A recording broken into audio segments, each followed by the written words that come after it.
So I inadvertently forgot these last two problems from our prior video, so let's just go over them.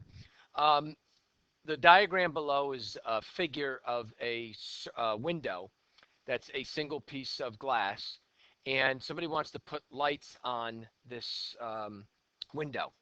Now, if I'm putting lights around the outside of a window, basically what I'm doing is putting a light where I am drawing in red. So that means I'm putting lights on these three sides of the rectangle, which is 12 plus 12 plus 10, okay, which is giving me 34. And I'm putting lights on the semicircle, which is pi times d divided by 2, okay? All right, what's d? 10. So pi times 10 divided by 2 is 15.7.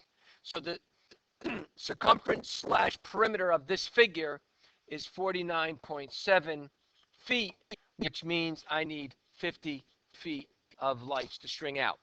The other thing I just would want to point out is no matter what this worked out to be, if it's 49 point something, 49.1, 49.2, I still need 50 feet. It's not a rounding from the pure mathematical sense. It's I got to move up in my rounding to be able to have enough lights to do this. Now, here I'm painting the basketball court. So now I'm talking about area. So the area of the rectangle piece is 80. Now I have a semicircle. 8 is the diameter. So the radius is 4.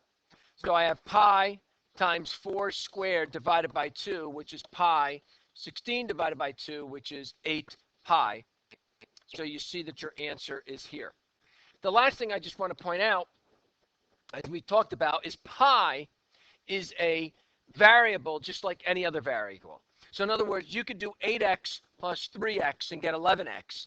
Well, 8 pi plus 3 pi is 11 pi. Similarly, 8x squared plus 3x, I cannot add. They're not like terms. So if I had 8 pi squared and 3 pi, I cannot add. And then finally, 8xy plus 3x, I cannot add. So that if I had 8 pi h for height and 3 pi, I could not add those two either. Okay?